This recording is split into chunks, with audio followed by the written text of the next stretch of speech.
L'origine du conflit est la reprise de 6 restaurants par le franchisé actuel qui vend, M. Broquero, se sépare de 6 restaurants McDo, dont Saint-Barthélemy fait partie. Ils ont scindé le tout en 2, c'est-à-dire il y a 5 restos McDo repris par M. Abbassi Mohamed, qui est déjà, lui, franchisé à Marseille avec plusieurs restaurants. Et ce resto-là qui est emblématique, le resto McDo Saint-Barthélemy, qui est le village gaulois avec énormément de syndicalistes, avec des employés qui sont là depuis 1992. Donc ça ne correspond pas du tout au plan business McDo. Le repreneur est un monsieur qui vit en Tunisie avec un passeport algérien, qui a 75 ans, qui vient de créer sa société en Tunisie, Ali Food, et qui est censé venir ici et reprendre les 77 salariés pour créer un concept nouveau, c'est-à-dire un resto asiatique halal. Pourquoi ? Donc les 77 ne seront pas gardés. Et il y a 2 semaines de ça, ils ont reçu un document, les salariés, leur disant que c'est plus 77, mais s'ils devaient garder, c'était 49. Donc voilà, et comme McDo France, comme M. Broquero et le nouveau repreneur qui est invisible, veulent détruire le village gaulois. Voilà. Et qu'est-ce que c'est ce village gaulois ? C'est nous. Ce McDo, c'est l'emblématique. Il a toujours été dans tous les combats pour soutenir tous les employés McDo, que ce soit dans Marseille, que ce soit en dehors de Marseille, dans la France. Voilà. Et comme c'est un fort syndicat, ils veulent montrer un exemple.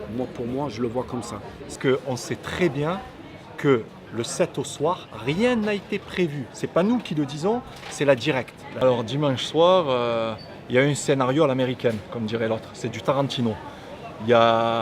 Nous, c'est ce qu'on pense, au plus profondément. Vu le vécu que nous avons dans ces quartiers-là, on sait comment ça se passe.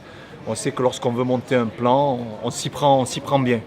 Donc ils ont envoyé 2 dames qui se plaignaient d'avoir un hamburger froid. Et le manager est sorti en leur disant « Ne vous inquiétez pas, on va même vous rajouter des desserts en plus ». Elles n'ont pas voulu savoir, elles se sont mis à crier.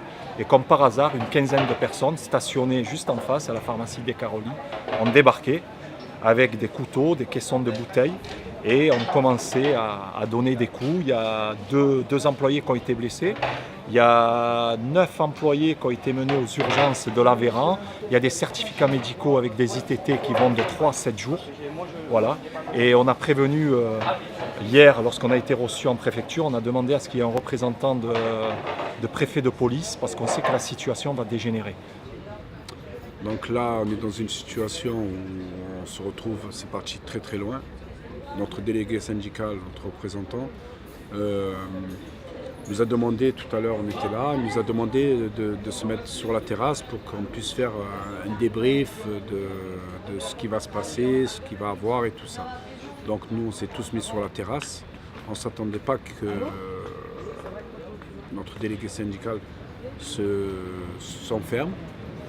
Donc automatiquement, lui, il est en train de parler sur Christian Busson, sur le site, sur Facebook, en direct. Donc nous, on a les notifications, donc on commence à écouter et à entendre. Et d'un seul coup, il montre des bidons d'essence. Vous vous dites que c'est gâcher une chance qu'il y avait pour ces jeunes ? Oui, tout à fait, c'est gâcher une chance. Et comme je l'ai dit, c'est pas seulement pour les jeunes, mais c'est aussi pour les pères et les mères de famille. Personnellement, chez nous, à plan de campagne, tout le monde est très choqué, et vraiment très très choqué. Tout le monde a décidé de faire un mouvement social illimité. Tout le monde a dépointé. Tout le monde a décidé de ne plus travailler pour montrer qu'ils étaient solidaires et de tout cœur avec les collègues de Sainte-Marthe. Et ce sera vraiment un mouvement social illimité. On sent une montée d'exaspération, de fatigue.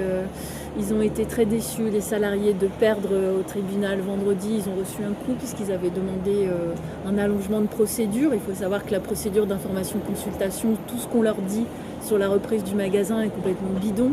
Donc ils espéraient avoir un délai pour repousser la cession du magasin.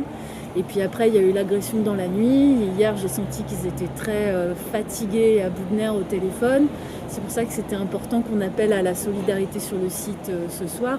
Et je sentais que déjà hier, on était un peu à bout de nerfs. En tout cas, ici, les salariés étaient à bout, très à bout.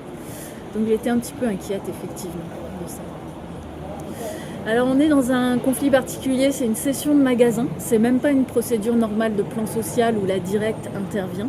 C'est très particulier, c'est du droit commercial en fait, avec un transfert des contrats de travail. Donc normalement, la directe, elle suit ça, donc elle doit intervenir par rapport aux représentants syndicaux. On sent bien que l'État intervient un peu tard dans l'affaire. Je pense que la bonne entrée, c'est carrément, j'entends parler de saisine du procureur, parce que l'entrée dans le dossier ici, c'est presque de l'escroquerie. Je sais qu'ils ont déposé un recours pour escroquerie. C'est de voir ce qui se passe sur le côté un peu mafieux, moi je dis les mots, de cette reprise de magasin. Donc c'est presque de l'ordre public là, qui est menacé. Donc je sais qu'il faut une double intervention de la directe pour le côté social. Eux, leur entrée, c'est par exemple, qu'est-ce qu'on fait des représentants syndicaux? Ils ont des droits, on ne peut pas les transférer comme ça ou les licencier comme ça. Et puis surtout, qu'est-ce qui se passe au niveau de l'ordre public avec tous ces troubles? Et puis ces repreneurs très bizarres dont on ne connaît pas l'identité. Oui, donc on est face à un grand groupe qui s'appelle McDo, même si ce sont des franchisés, ils ont 50% des parts et on est quand même dans un environnement commercial classique, un grand groupe avec des comités d'entreprise, des CHSCT. Et on voit bien ici comment se traduit la dégradation continue du droit du travail, qui va culminer avec les ordonnances Macron, mais ce qu'il faut savoir, c'est qu'on est sur plusieurs réformes du droit du travail qui ont déjà dégradé les choses. Alors, notamment, par exemple, ici, on voit que le comité d'entreprise n'arrive pas à se faire entendre et à faire respecter ses droits. C'est-à-dire que la loi considère aujourd'hui que s'ils ne donnent pas d'avis, c'est pas grave. Au bout de 2 mois, ils ont rendu l'avis. Avant, il y a quelques années, tant que le comité d'entreprise n'avait pas rendu d'avis, ça bloquait la procédure. Et c'était à l'employeur d'aller faire valoir ses droits devant le tribunal. C'est cet aspect-là, par exemple, que sur le respect de leurs droits d'information-consultation, c'est sur cet aspect-là qu'ils ont perdu vendredi. Il y a quelques années, je pense qu'ils auraient gagné. Où on voit vraiment, ils ont fait des expertises CHSCT, ça bloque rien. Ils n'ont pas toutes les informations, ça bloque rien. Ça, il y a quelques années, ils auraient eu beaucoup plus le droit de leur côté. Donc on voit bien... Puis on voit bien les conséquences morales que ça a, parce que pendant longtemps on se dit ouais, tous ces droits sociaux, est-ce que ça sert à quelque chose? Mais on voit bien que le fait de ne pas savoir qui les reprend, quelle est l'opportunité de ce projet, pourquoi on ne leur donne pas toutes les informations, ça jette vraiment, ça crée un climat encore plus trouble et ça a des effets, on appelle ça les risques psychosociaux, ça a des effets sur la santé physique et mentale des salariés. On en voit vraiment la conséquence et c'est une illustration concrète de ce qui se passe sur la dégradation des droits sociaux. Ce restaurant est viable. Comme je l'ai dit, c'est le cœur des quartiers nord déjà. Et il y a plein de familles qui viennent manger ici, qui se réunissent ici. Il y a des personnes qui travaillent ici, qui viennent des quartiers aussi, parce que c'est un tremplin pour les jeunes, mais aussi pour les pères et les mères de famille qui ont des difficultés à trouver du travail et à s'intégrer. Et pour moi, ce McDo représente l'intégration. C'est un endroit très important pour la viabilité du quartier. Je trouve qu'ici, on est à un McDo dans les quartiers nord de Marseille. On a tout le cocktail explosif. Et souvent on sépare, on dit d'un côté il y a le monde du travail, les syndicalistes, ils sont dans leur monde un peu de leur côté, et de l'autre il y a le monde des quartiers populaires où il y aurait beaucoup de chômage, de gens qui ne travaillent pas. On voit que la réalité est plus complexe que ça. Oui, on est dans les quartiers nord de Marseille, il y a de l'activité économique et par exemple il y a ce McDo, mais on voit à quel point l'activité économique est importante pour ce quartier parce que ça pourvoit des emplois. Il a été emblématique quand il a ouvert dans les années 90, on en a fait toute une histoire. On va créer de l'emploi dans les quartiers. Et donc on est à l'intersection des dégradations du droit du travail dont je parlais à l'instant. Oui, il y a des habitants de ces quartiers qui sont salariés, qui travaillent, qui sont syndicalistes et qui travaillent à McDo. Et puis il y a toute l'interaction avec la vie des quartiers, la misère, la pression, le chantage, des groupes mafieux qui traînent, qui viennent attaquer les salariés, des choses pas nettes sur la reprise de ce magasin, l'importance pour les salariés ici qui vivent dans ces quartiers. Donc du coup, qu'est-ce qui va se passer dans les quartiers si les familles vont mal, si elles perdent leur emploi? Et on voit ce cocktail explosif, misère, activité économique, mafia, droit social. Et ça peut prendre une ampleur nationale aussi, on voit par rapport aussi à McDo, parce que ça c'est la responsabilité d'un grand groupe, d'une multinationale, dont on voit la responsabilité sociale au cœur des quartiers populaires de Marseille.